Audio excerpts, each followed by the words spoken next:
In this video, we will learn about how you can export your users. At first, go to User Meta, Export and Import. Then, scroll down to User Export section. Here you will find a User Export default form.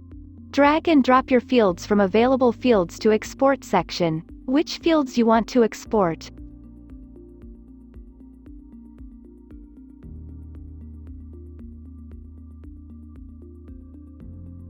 You can also drag back your fields if you don't want to export it. You can add fully new fields to your CSV file. Type your field name and click Add New. There is a button named Drag All Fields. You can click the button if you want to export all the available fields.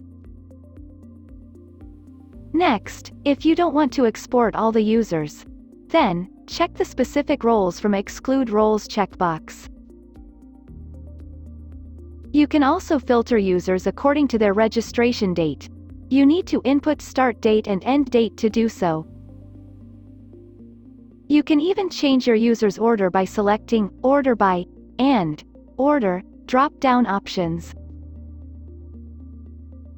When all things are ready, click Save Only button to save the form. It won't produce any file. If you click Export Only, it will produce a file with users' data, but no form will be saved. And if you click Save and Export, it will do both. To make another user export template, click New User Export Template. You can also remove it by clicking Remove button. This way, you can export users so easily by Export User feature. Thank you for watching.